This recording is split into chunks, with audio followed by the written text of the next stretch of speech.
your sleep story. My name is Johnny Midnight, and it's my great privilege to be the voice you listen to as you drift off tonight.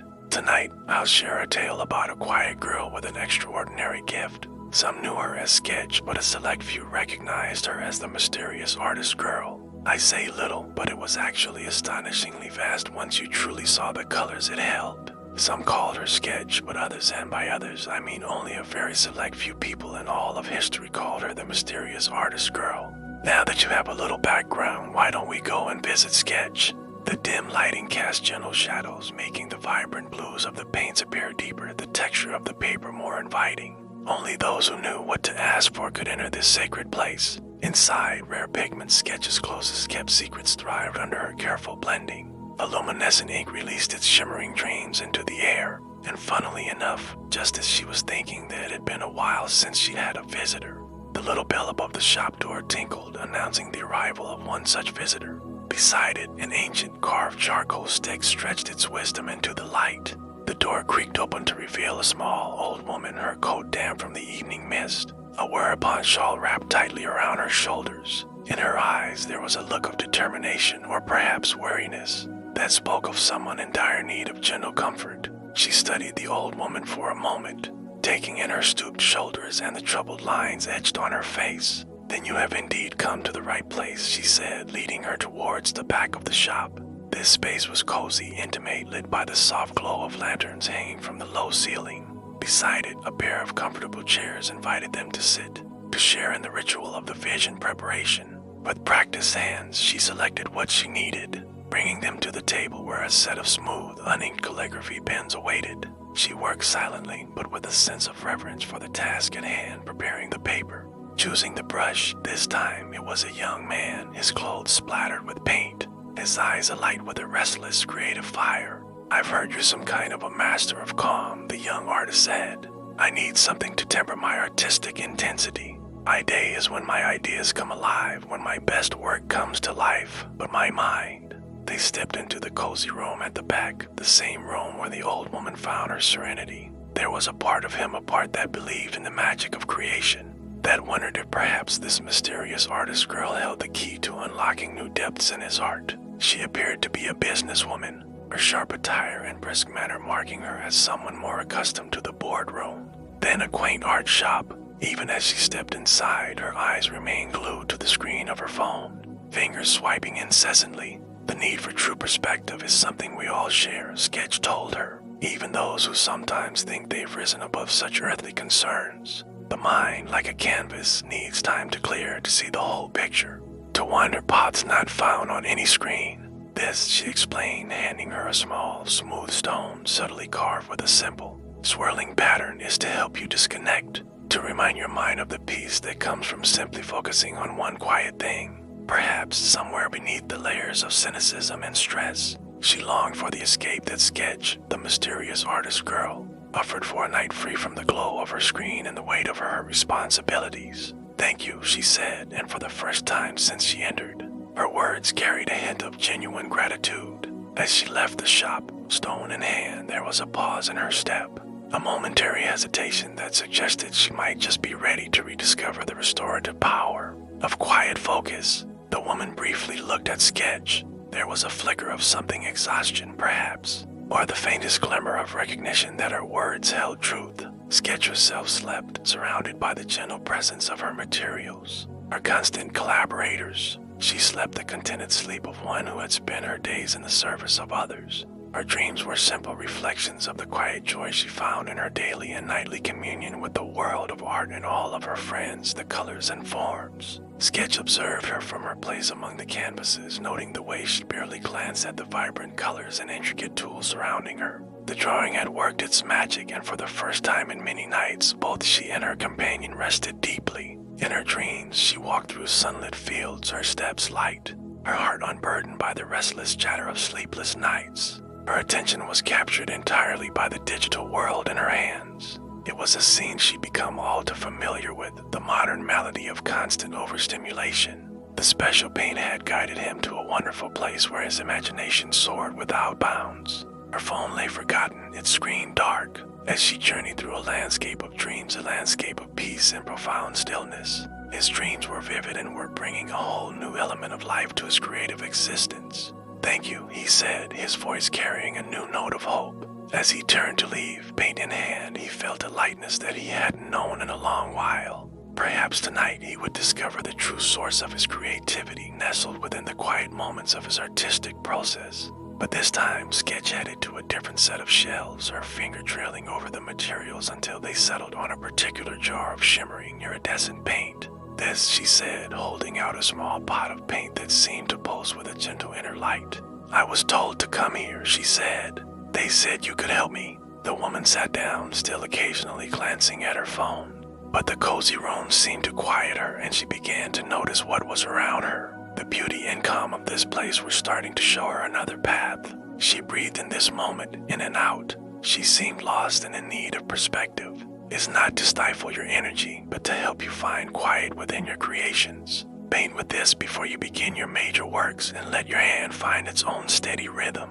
You may find that the calm you discover in the process fuels your artistry more than any forced intensity could. It can get too chaotic, and I can't afford to lose the focus when it strikes. He moved through the shop, his gaze darting around, taking in the vibrant colors and unfinished works that filled the space. There was an intensity to him, the kind that comes from nights spent chasing the elusive perfection of art, from hours lost in the flow of creation that sometimes became overwhelming, and mixing the ink with a precision born of decades of experience.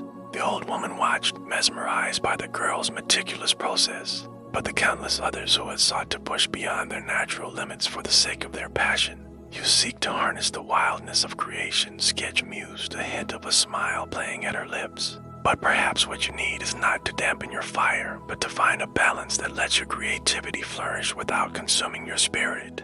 The artist looked skeptical, but there was a part of him, perhaps the part worn down by frantic bursts of inspiration, that was willing to listen. There was a magic here, not just in the creation of her vision, but in the care with which Sketch handled each component, the respect she showed for the materials, and the process alike. Sketch guided the woman to one of the chairs, offering her a seat with a kind smile. As she settled in, her eyes roamed the room, taking in the details, the way the lantern light flickered against the painted canvases, the gentle sound of the wind sighing outside, and the quiet reverence of the room, which added to the tranquility. The walls were lined with shelves, each one filled with small, unfinished sketches and jars of shimmering pigments of varying hues and sizes. The air in this room was so peaceful, the old lady felt instant calm just by being there. She told Sketch that her little dog had been restless a lot lately, pacing and whining, and because of this, she hadn't been able to find inner stillness. Sketch nodded with kind understanding. It felt like these two were friends who had never met, and she felt very welcome and safe in the mysterious artist girl's shop. The wooden door, plain and unassuming, stood before them. As they approached, Sketch couldn't help but feel a stirring of something long dormant anticipation, perhaps, or the simple joy of sharing her gift. The old woman's presence, her belief in the stories of her grandmother, bridged the gap between past. This was the vision that would help the old lady in ways she could never imagine. She passed it to the woman, her eyes meeting hers. "Take this," she said, "and may it bring you the peace you seek. A quiet image for your little dog as well. It won't do him any harm." The woman accepted the drawing, her hands trembling slightly with a mix of anticipation and gratitude. "Thank you," she whispered, the words barely audible but heavy with meaning. She bid good night to Sketch and left the little art supply shop, and present reminding Sketch of the deep, enduring power of her visions. "How did you hear about my visions?" she asked, her tone a mix of curiosity and caution. She moved slowly around the shop, her gaze lingering on the vibrant colors and textured canvases that filled every nook and cranny. Each one she passed seemed to soften towards her, as if offering solace. And along the walls, intricate etching tools climbed, their blades ready to shape the unseen into one of the visions. Her voice, when she spoke, was soft but clear, carrying through the quiet shop. "I've come for the vision," she said, the words hanging in the air between them like a secret long forgotten. "My grandmother told me when I was but a girl," she said. "She said there was an artist in a little shop who could paint quiet for the soul. I didn't believe her until now, until..." Her voice trailed off, but there was no need for her to finish. Sketch understood all too well the toll of her unquiet mind. brown sketch, the shop unfolded into a series of small rooms, each a secret studio waiting to be discovered. But before she did, she simply stood in her little shop, closed her eyes, and breathed in this moment, breathing in the subtle sense of turpentine and fresh paper around her, and breathing out any unwanted tension. Sketch loved this place. She appreciated every moment spent here. The process of gathering the essence was a quiet ritual, a kind of dance of appreciation between the artist and her creative charges. Each step, from the gentle mixing of a color to the careful stroke of a brush, was performed with a reverence that transformed the mundane into the magical. As she worked, surrounded by the materials she loved, Sketch felt a contentment that only came from knowing she was about to add a bit of magic into the world. Here, a cluster of watercolor palettes exuded a calming aura. There, a group of clay sculptures nestled together, their forms resting in peaceful contemplation, as if dreaming. Then there were the grander displays, like the polished wooden easels and various beautifully bound sketchbooks, which created an almost inspiring atmosphere. You see, it appeared completely tiny and incredibly unassuming from the outside. It had a modest sign above the door that simply read "Canvas and Clay," a little wooden door, and a modest window display filled with a single, untouched easel and a blank canvas. It was definitely in need of a fresh coat of paint. If you or I were to visit this charming little art supply shop, it would probably know. Definitely take us several visits to truly realize what this unassuming shop in this unassuming village was home to.